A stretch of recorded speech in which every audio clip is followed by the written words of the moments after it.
Is that day, everyone. I am Max Zimmer from Max Talks Movies, and today I am breaking down and talking about the 2026 Oscar nominations that came out this morning, Thursday, January 22nd, 2026. We're going to break down all of the major categories. Who were the big winners? Who were the surprises? Who were snubbed from these Oscar nominations? I'm going to break it all down here on another episode of Max Talks Oscars. So welcome back, everyone, to Max Talks Movies. If you guys are new, please hit that subscribe button, ring that bell to notify when my new videos hit the channel. I do award show videos every week. I do box office breakdown shows every week, movie franchise rankings, plus my usual movie and TV show reviews. So please subscribe, ring the bell if you like this content. Comment down below. What are your guys' thoughts on these Oscar nominations? This is a weak award season, strong award season. What are some movies that are performances that you're happy got nominated? Who are some people that you wish did get nominated? Love to hear all your thoughts. I love talking with you guys in the comments, so definitely please comment down below. And also, guys, please hit that thumbs up button. So on this video here today, I'm not going to be breaking down who I think is going to win each of the categories. I'm just going to generally break down the nominations. I'm going to put them on screen as we go through. I'll talk about some surprises, some snubs. If there's particular categories where I think things are kind of over at that point, we'll get to that. But let's get into these 2026 Oscar nominations. Let's start off with the big headline, which was Best Picture.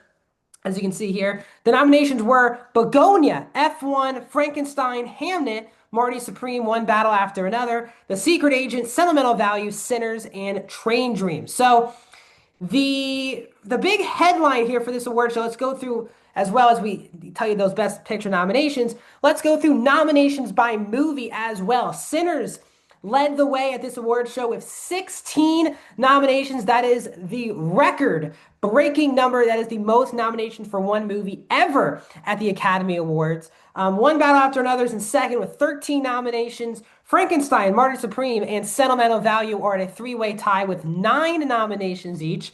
That's third most on this show. Hamnet is in fourth place with 8 nominations. Then you have Begonia, F1, The Secret Agent, and Train Dreams getting 4 nominations. 2 nominations apiece for Avatar, Fire and Ash, Blue Moon, It Was Just an Accident, and K-Pop Demon Hunters, as well as Surat. From a studio perspective, Warner Brothers had the most nominations with 30. Netflix came in second with 18 nominations. Neon came in second with 18 nominations. Netflix was in third with 16. Focus Features with 13. A24 with 11. So let's get into these big Best Picture nominations. So we kind of knew the majority of the movies that would be there. The big surprise into this category is F1. I would say 2 or 3 months ago, it felt like an expectation that both Avatar: The Way of Water and Wicked for Good were slam dunk Best Picture nominations. The first Wicked was nominated for Best Picture last year, and the first 2 Avatar movies were nominated for Best Picture. So the track record was there to get both those movies into the Best Picture conversation, but just very lukewarm word of mouth for both movies. Avatar: Way of Water did get in for costume design and for visual effects. That's all it got nominated for, while Wicked for Good was completely shut out at this award show. Ariana Grande was not nominated. The Below the Line nominations were not nominated, including Best Original Song. We've seen 2 Wicked songs kind of nominated at all these award shows so far. Nothing here for Wicked for Good. So before we get into like the movies that got nominated, obviously I think it's a big blow for Avatar that it could not get into this Best Picture race. The first 2 movies did for sure. The third one was easily the most divisive of the franchise, and that led to a lot of people not really enjoying it and not having it as a major factor in awards season. Wicked for Good, I think, is a bigger disappointment because a year ago, literally a year ago at this time, Wicked for Good was, Wicked, the first movie, was nominated for 10 Oscars and won 2 Oscars. This was a major awards contender a year ago, and here we are a year later with the sequel coming out. If you told people the sequel would for Wicked, which got 10 nominations, which again, if you look through this award show, that would finish third place in this year. Wicked for Good got completely shut out. It is a very big shock. Clearly, people did not like this movie. I was one of those people who was not a fan of Wicked for Good. So I am not someone like who was sad when Wicked for Good wasn't nominated anywhere. I didn't think it was a very good movie, and it led to this kind of reception for Wicked for Good. But what my point is, talking about Wicked and Avatar, was there was a spot open for Best Picture for a big box office hit. And it seemed like it was going to be between F1 and Weapons for that 10th Best Picture nomination.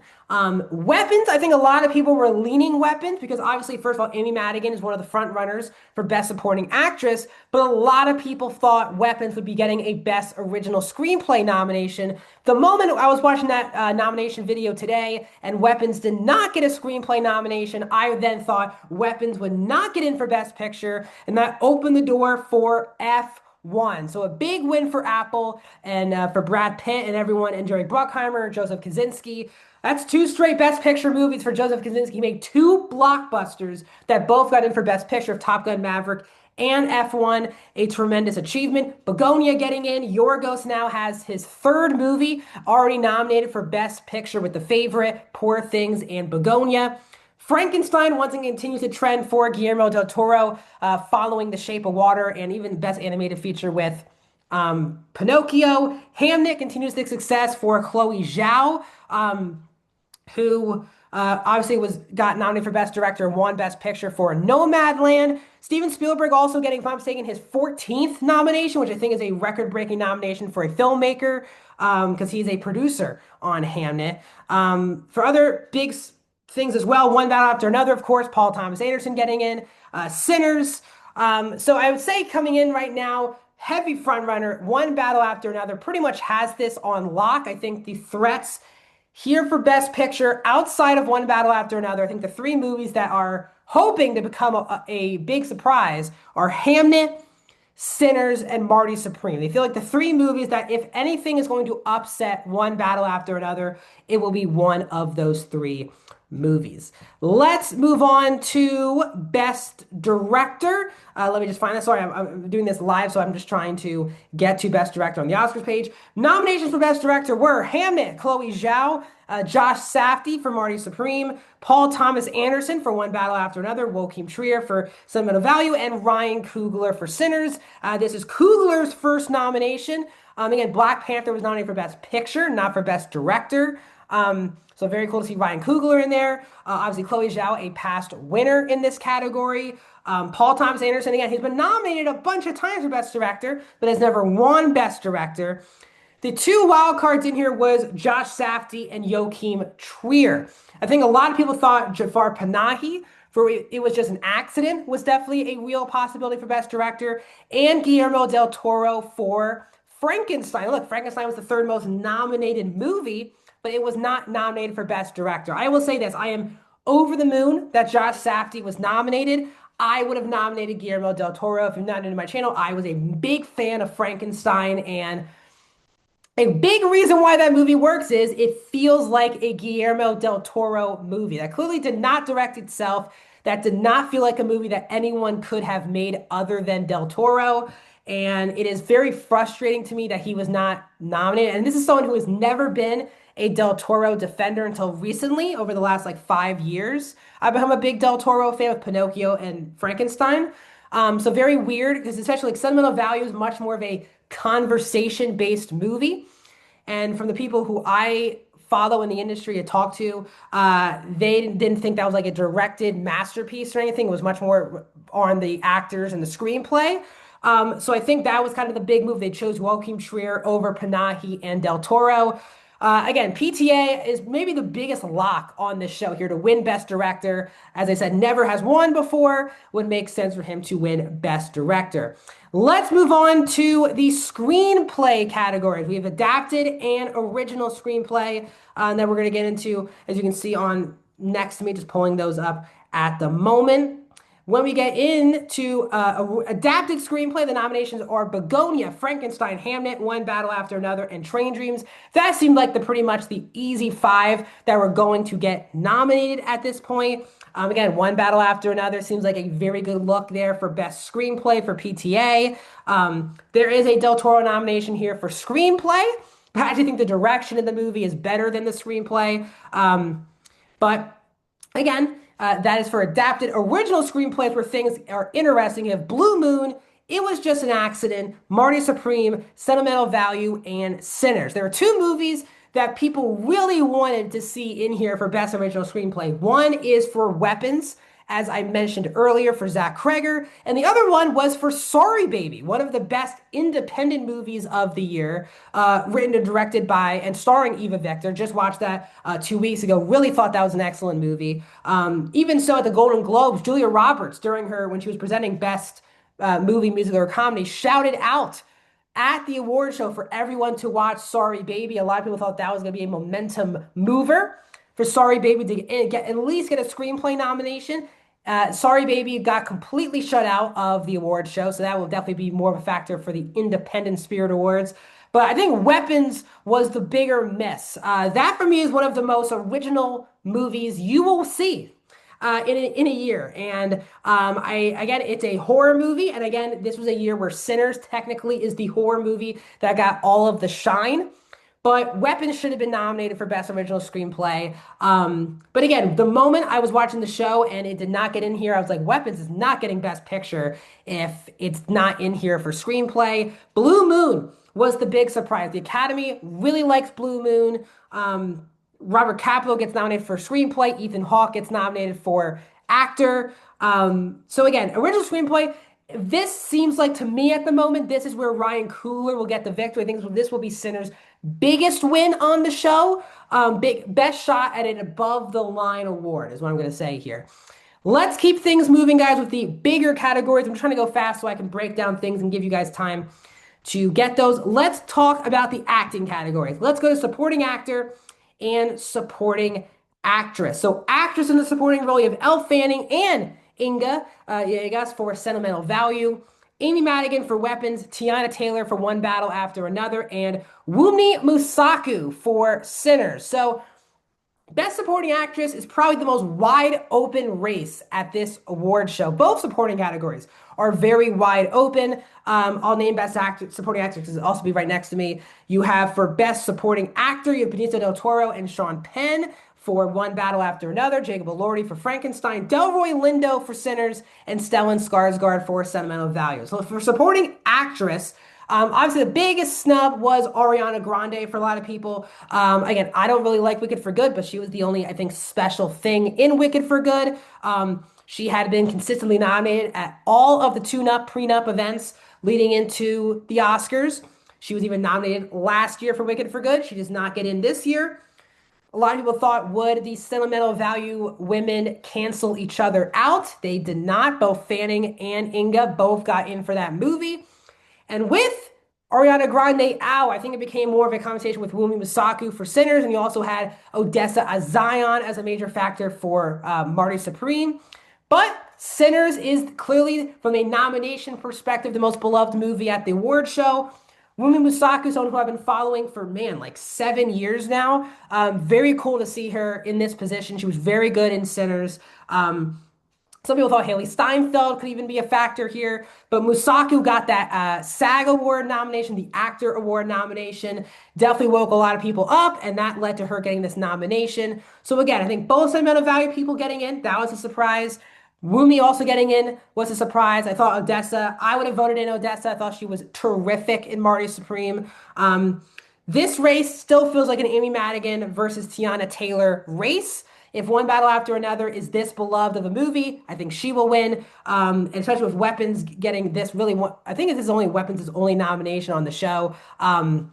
Could be a tough toll maybe for Amy Madigan to get the win. For Best Supporting Actor, again, this is pretty wide open. The big surprise here is Delroy Lindo getting in for Best Supporting Actor. Paul Mescal is the big snub. I think he might be the biggest snub at this award show. Paul Mescal was fantastic in Hamnet. And Hamnet, again, 9 nominations for that movie. But I am going to be honest, even though I think Paul Mescal should easily be nominated for Hamnet, I am really happy to see Delroy Lindo on this list. I've been following this channel. I did review 6 years ago now for Da 5 Bloods. That was my favorite performance of that year. And I thought Delroy Lindo not just should have been nominated, but should have won the Oscar that year. Like, I love The Five Bloods and I love him so much in that movie. And for many people, for me, it's the biggest snub ever in my lifetime at the Oscars was Delroy Lindo not getting nominated for The Five Bloods. And here we are, he was not getting nominated anywhere. Miles Caton was actually getting some sneaky nominations at these other award shows leading into the Oscars, but it's Delroy Lindo getting in there for Sinners. Again, both One Battle people get in. Crazy to say, Stellan Skarsgård getting his first ever Oscars nomination. That is just an amazing thing because he has been acting for God knows how long. You feel like at some point he had been nominated.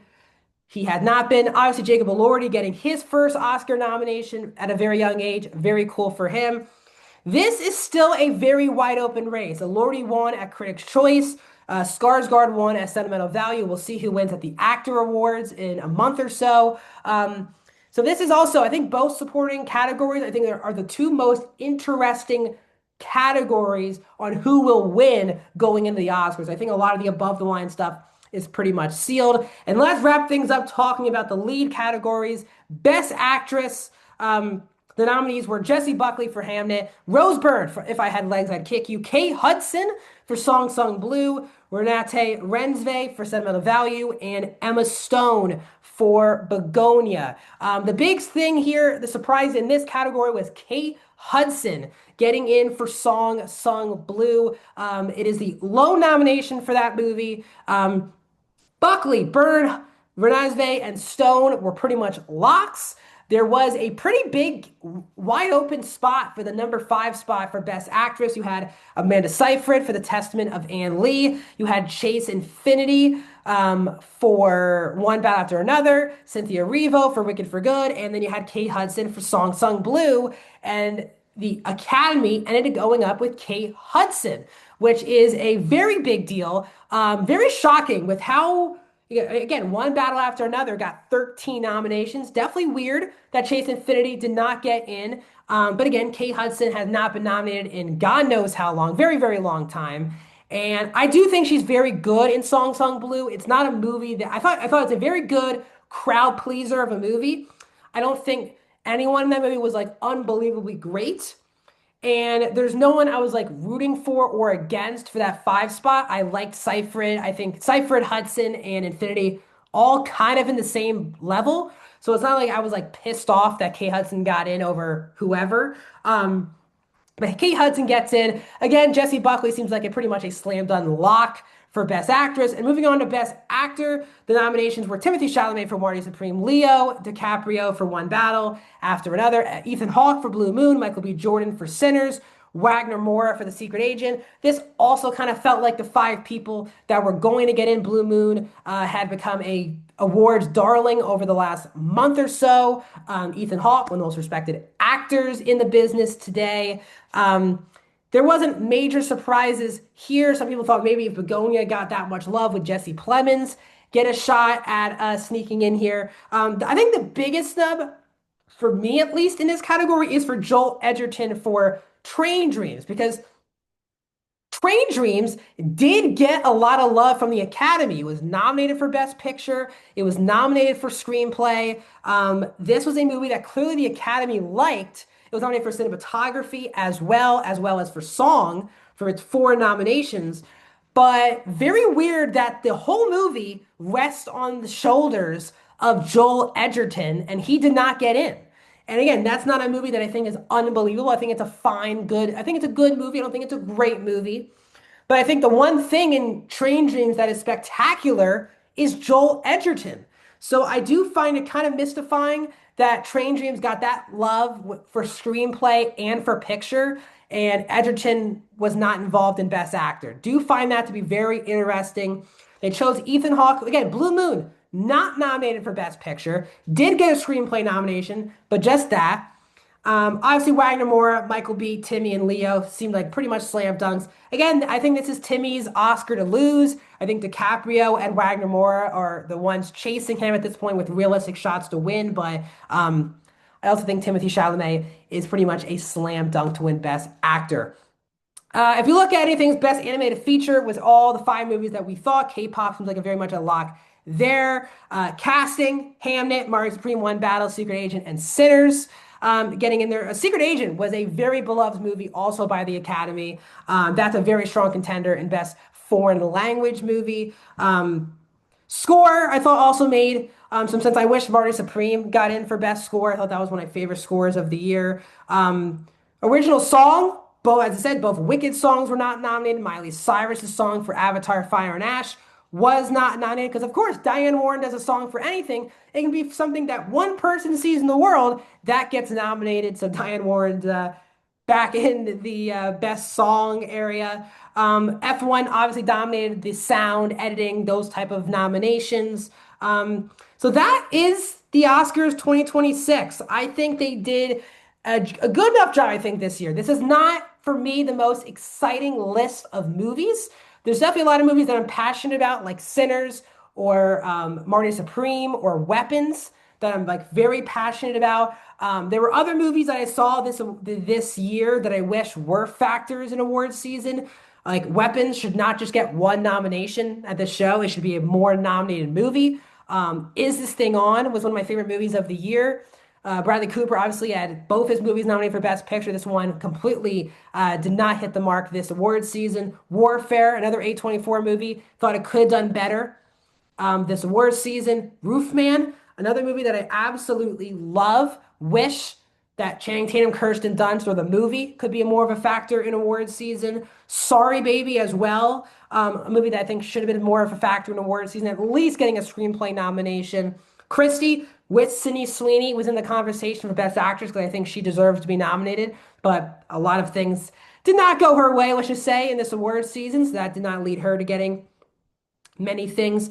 So that's just how I feel. It's a good list. It's not one of the most memorable list of movies for Best Picture or anything, but again, I'm excited. We still have like a month and a half left until the Oscars take place, because we just have to keep dragging this out. So March 15th is the Oscars, which is just very, very weird that we have another month and a half to kind of think about these awards. The SAG Awards, the Actor Awards aren't even until March 1st, which is 2 weeks before the Oscars. So we really have all of February to kind of go through, give our predictions. So I'm still going to do some Oscar videos. I'm definitely going to do a video the week after the SAG Awards, the Monday morning of after the SAG Award, to break down the Actor Awards. When the Guild Awards come out, I'll do a video breaking down the Guild Awards. And then I'm going to do a ballot video with my brother here on the channel. We're going to do our ballots for the 2025 Oscars the week of March 15th. So very exciting stuff here on Max Talks Oscars. What are your thoughts on nominations? Let me know down in the comments. Like this video, subscribe to my YouTube channel, guys, and I'll see you guys in another video very soon.